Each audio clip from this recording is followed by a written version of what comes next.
No, I don't. Yes, you do. Yes, No, you. Jane, people are dying about your tomato information. Come on. they don't Um, care. My neighbors care. The we're other going, gardeners are like, oh, they're like, brother. We go like 10 minutes and then I'll call an out around 10 minutes or so. okay. Or I'll pour water on my computer. One Pour of those water. two things.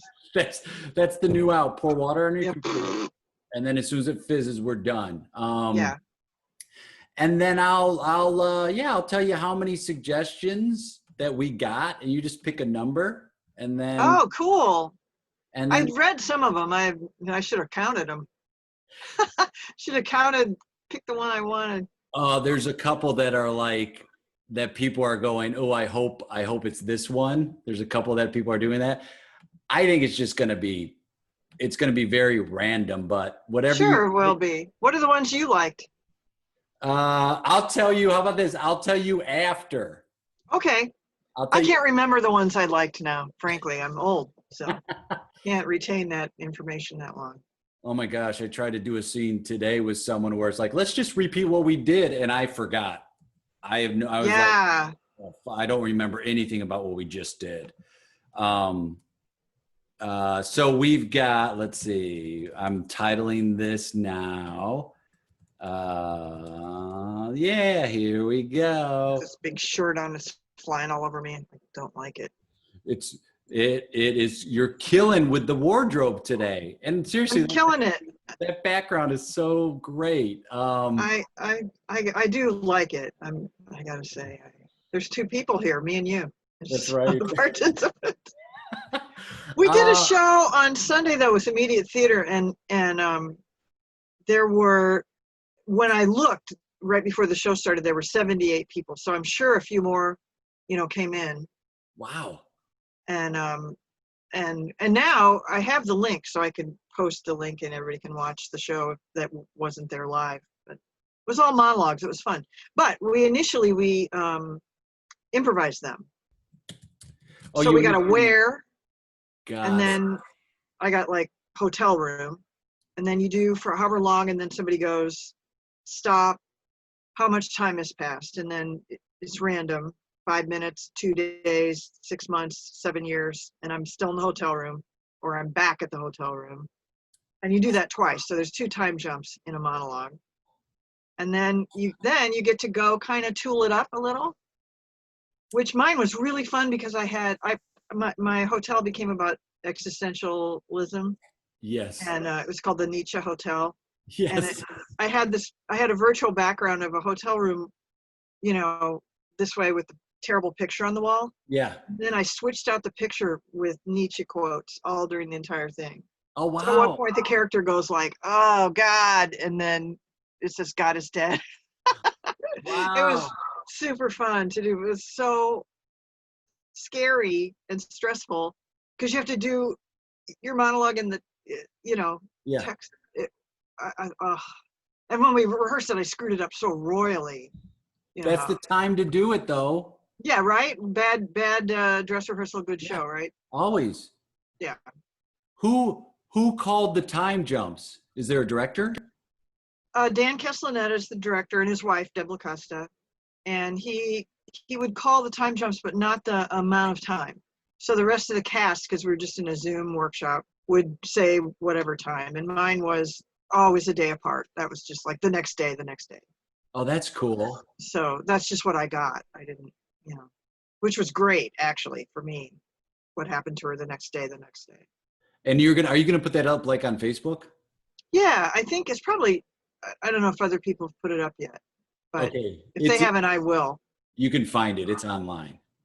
I don't know. I mean, I know that they sent us the link to the recording that we can share, and I did email it to a bunch of people.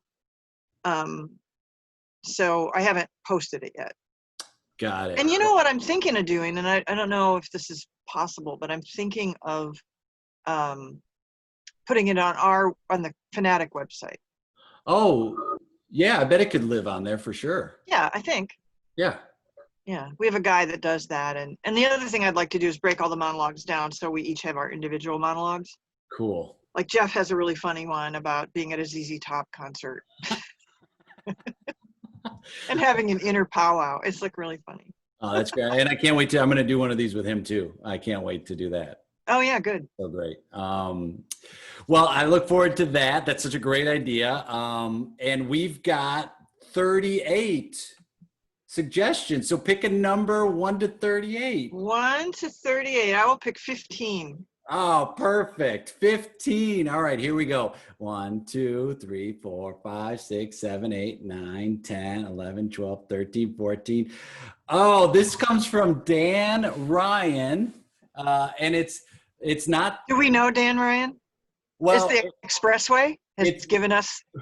right. It's not the name of the Chicago Expressway. It is a very funny improviser I met in Spain. He's a British guy and a very talented, funny improviser. Everybody's going to live in Spain any minute. Oh man, I'm there. Barcelona, beautiful city. Yeah, they're gone. His suggestion is there's more than enough to go round. Oh.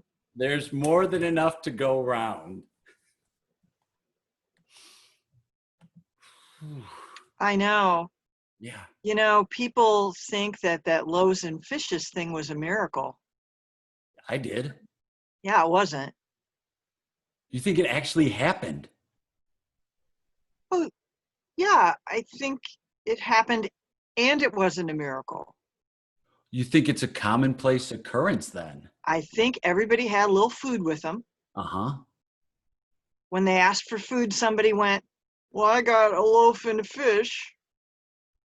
And then after they started kind of, you know, if you're standing in a big crowd, you've got Right. some food on you, you know Right. you only have enough for your like protein bar. Right. Right. You're not going to go, well, I got a protein bar and have everybody jump on you. You're just going to go, I don't have anything. And then when everybody starts getting their little snacks out, next thing you know, you're at the Hollywood Bowl. Wow. And you think people are just, then it's like people are just shoving food in and it makes All of it, a sudden, all their food comes out. And right?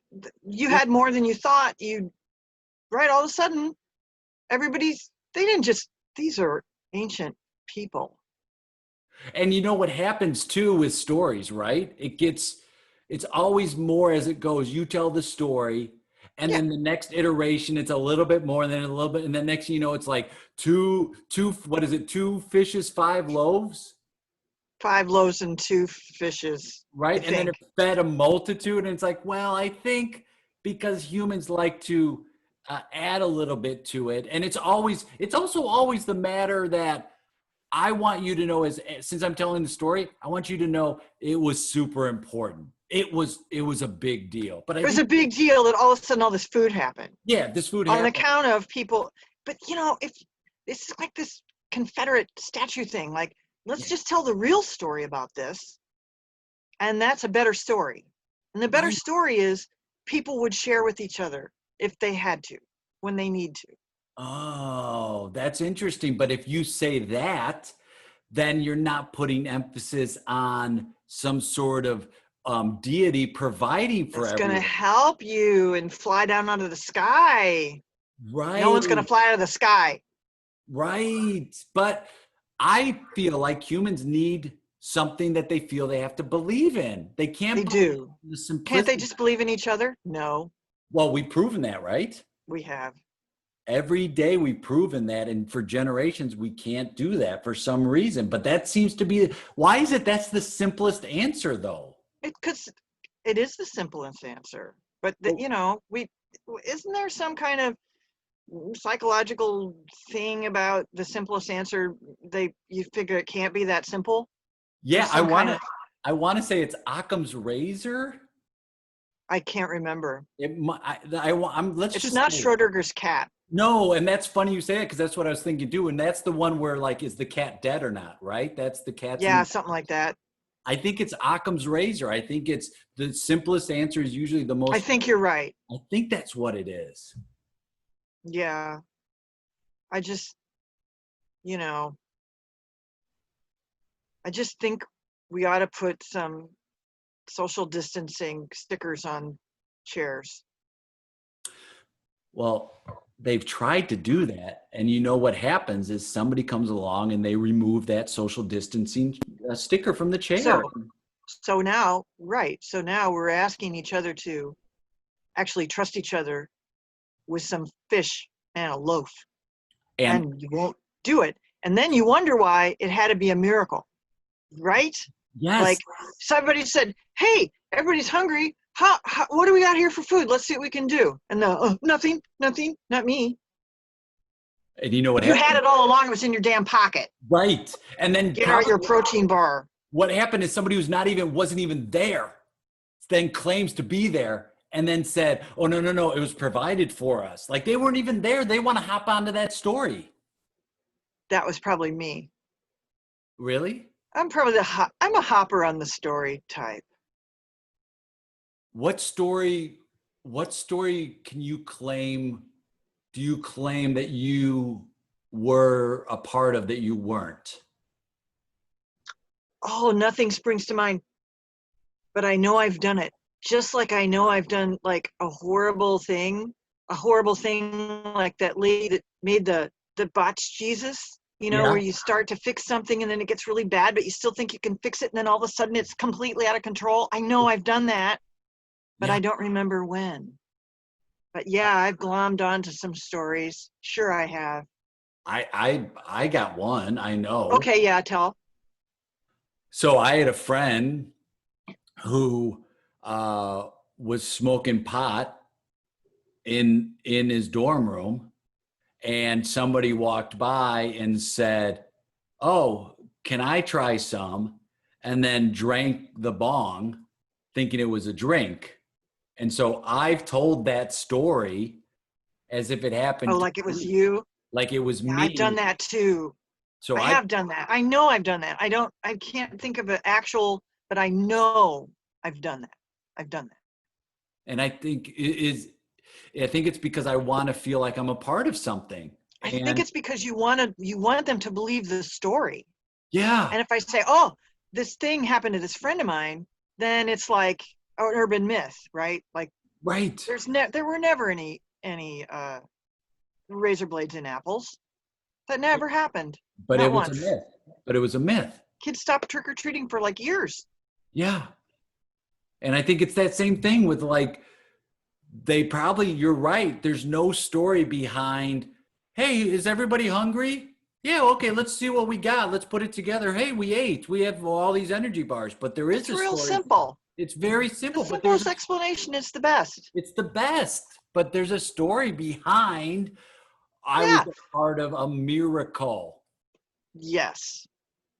I don't think there are miracles. I don't think so either, but sometimes you wonder. I mean, there are inexplicable things, right? But I'm not sure there are miracles either. For one thing, it means that somebody picked you to help and not somebody else. What the hell is that?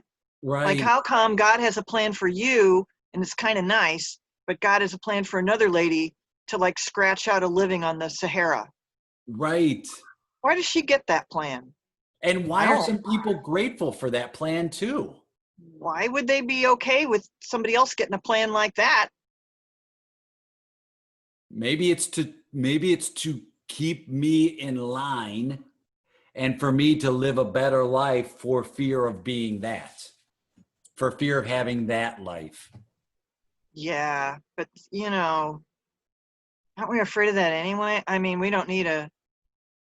we just terrified of all that anyway. Why is it okay? I think it's out of sight, out of mind thing. Like, whatever.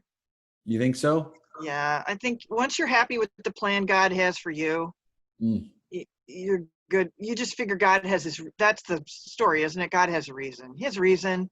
Yeah. Reason that like all these people are put on a train and taken somewhere. Yeah. Well, we want to think that somebody's in control. Yeah, but unfortunately, if we had told the right story in the first place, that it was just people who did it, you wouldn't need it. Which is what is always happening. It's just people that allow her to scratch that living out on the Sahara. It's just people who put those people on trains. It's just people who do that. then maybe people would stop doing that. But I don't think so, because we're people. Yeah. We don't always suck. I'm not that way. I don't think we always suck. I just think we draw the wrong lessons. Like, what's the ultimate lesson of all that? God sent his son, his only Yeah. begotten son, to be killed for your sins. Now, don't forget, even though he's omnipotent and all powerful, he's also jealous. That makes Jealous and no sense. weird, and well, that's the Old Testament God. He felt better later after he had a kid, but then he had to kill the kid in order to whatever. It's crazy. Yeah. Here's the point. Yeah. Let's just say this stuff happened and they killed that guy. It had nothing to do with God, nothing to do with it. That guy said, don't fight back. And when they took him away, he didn't fight. Yeah. That's how much he believed that. That's how much he wanted you to believe that. What if we just believed that? Wouldn't that be simpler? Apparently it's not enough.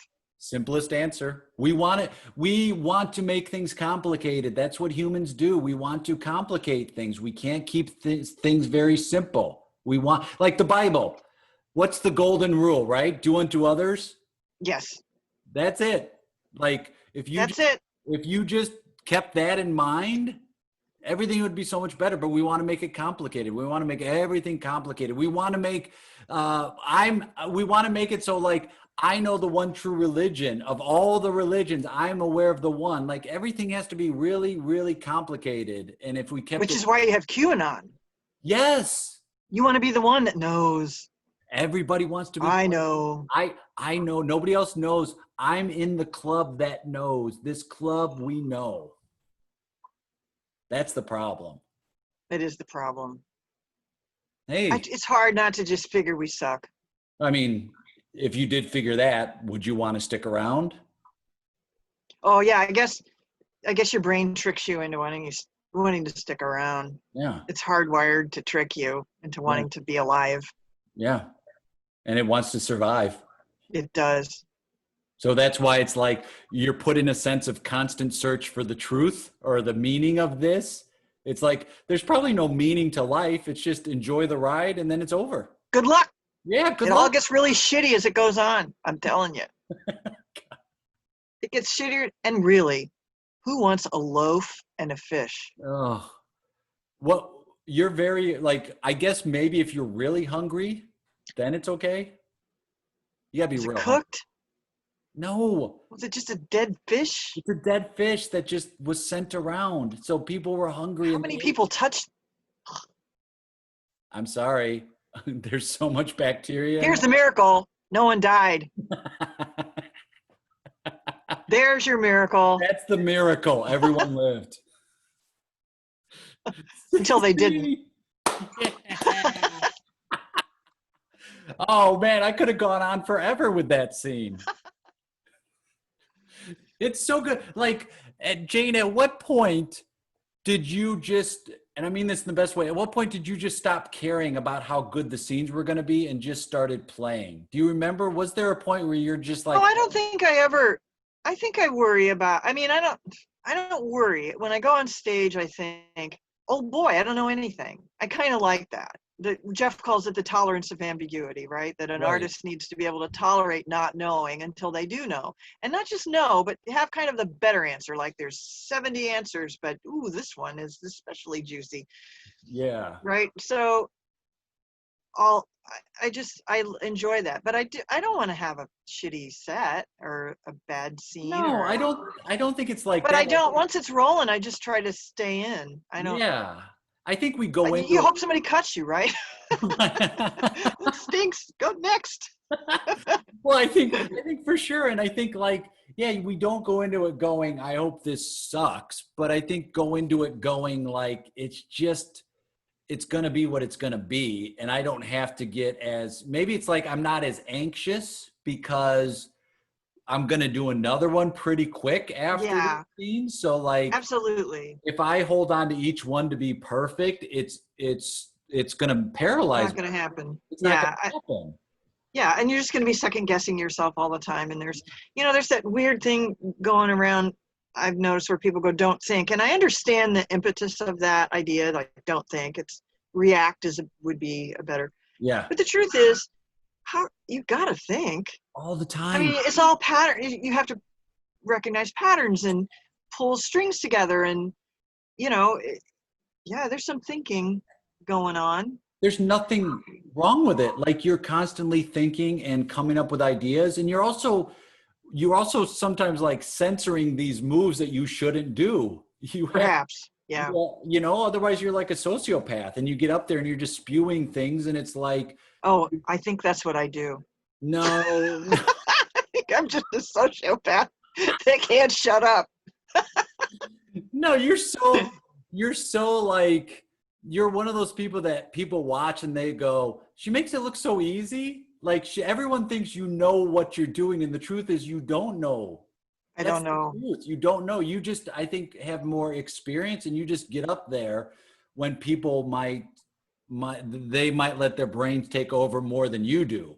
Right, or that's what I mean about the thinking. It isn't good. You can't be, people say they're stuck in their head or whatever because I get that. And I have had that happen where you're just like so stuck in your head that you can't play. It's all about playing. That's viola, right? Yeah, Play. yeah, yeah. But yeah, I had a teacher when I was in college. He was my first acting. Well, he wasn't my first acting teacher, but he was Dennis Sachek from Chicago. Oh yeah, yeah, yeah.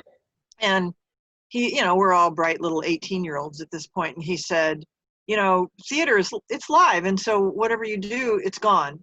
Each moment is gone. It's gone forever. Like it's only the person that saw that happen. And this isn't live. What we're doing right now is not live. It's it's a different experience for Yeah. people watching this than even sitting in a live theater watching a person whose air is coming in and out of their body as they talk. It's different. And he said, it's gone. It's just gone. Watching a recording of it is not the same as going to a live show. And that really upset me. It bugged me that everything I did was there and gone. And it really bothered me. And now it's my favorite thing. Yeah. And I don't mind if it's taped and we watch it or whatever, but I don't mean that. The liveness of it is what, the fact that you had to be there.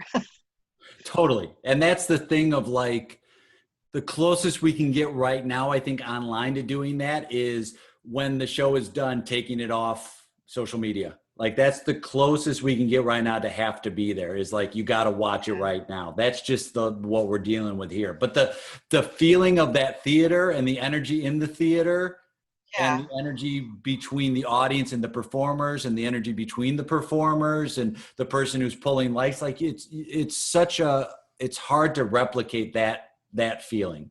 It's a company, right? It's a Yeah. company. And the other thing that I think people just totally disregard a lot of the time, because when I always say, the audience is one of the players, and they go, oh, and they think, oh yeah, when you get a laugh, it really helps to keep going. Well, yeah, that's true, but that's not what I'm talking about. It's great to hear laughs, and it's Yeah. great. It does help you know they're with you Yeah. and all. And like when I started out, I did not I started as an actor, and when I did drama, I felt like I don't know if this is working or if I'm getting over. I just didn't know. And Mm. so I stopped in college with Dennis Sachek, no less. I stopped, and I'm only doing comedy from now on, period. And just that's it. Directing, acting, whatever. I will do comedy only because I know if I'm getting over or not, right? Huh. But when I say the audience is another player, I mean they're doing pattern recognition. Yes. They're discovering what the scene is about. They're the ones that are going, oh, I see what's happening here. Maybe before you do, maybe not. Maybe you're taking them through it. But they are playing along with you, moment to moment, just like you are. And it's I love this particular Dell quote. See, I would like to pretend, back to our scene, that I heard him say this. Yes. I didn't. Jay Leggett told me this, but Dell said, in the moment where the scene begins and I speak, before you speak back to me, the possibility for response is infinite. Mm. And the audience is subliminally at least aware of that. And that's why Dell and Jeff, for that matter, are working to keep the actors in discovery. Mm. Because every time the scene goes up and then we don't know what's going on and we all land together. Yeah. audience and players. Kaboom. Oh, here we are. That's why they're laughing. Because what's a joke? It's recognition and surprise. It's nothing else. Yeah. There's nothing else. Anger, there's a lot of anger in it a lot of the time. But recognition and surprise. And if you stay in discovery, that's what you have. It's the hardest thing to do, right? Because Oh, yeah. you have to give up control of steering where you think it should go. But once you can be in that state of constant discovery, you're back in play. Yes. It's a world of Yes. play. I really have a hard time when I hear improvisers talk about story and plot. I'm like, oh my God, who taught you that? Boy, I'll go out on a limb here and go, if anybody's teaching you that, get out of there. Get out of there. That person does not know what they're talking about. Oh my God. And you know what the audience does? They make up the story. Right. You don't have to do that. We try too much. I think sometimes also we try too hard to tell the audience what their experience is rather than letting them experience it. Yeah, don't say, when I hear an improviser say story, it's like a hot poker, like a branding iron on my face. Do not. Where can people find you? Like, what's the best way for them? Is it Well, Facebook? it used to be so easy at the fanaticSalon, you just had to show up and I'd be there. But now, I'm around. I have a Wednesday night and now a Tuesday night class as well online. And is that the For story? writer performers who do, a Yeah. lot of people write, like I just finished his book the other night. It was so exciting to read the last chapter. And but mostly it's like solo performer, solo show kind of thing, or spoken word storytelling kind of stuff. And now that I have a Tuesday one too, Wednesday was at the theater, right? Yeah. Then after the thing we did online, and it was too full anyway. So I started a Tuesday, which I can't do at the theater because we book it too much on a Tuesday. So I did it online, and now I have people from the Midwest Wow. too. So Well, that's fun. it's huge, and I'll put all of this underneath the our video when I post it, and I'll send it around. And you and Jeff both have been huge mentors to me. Like, I've learned so much from both of you, and I'm just so thrilled that you're in my life, and I constantly am learning from both of you. So thank you so much for being. Well, everybody's so happy that you're around, Jay, because you do so much for the whole improv community and all of that. Like, you're just always on it, and it's really great. Everybody loves you for it. Oh, thanks, Jane. Give my best to Jeff, and like I said, I'm going to reach out to him. We'll do one of these too. But you're awesome. I appreciate you so much. We didn't crash and burn, huh? No, next time. Next time. Time. Bye, Jane. Bye.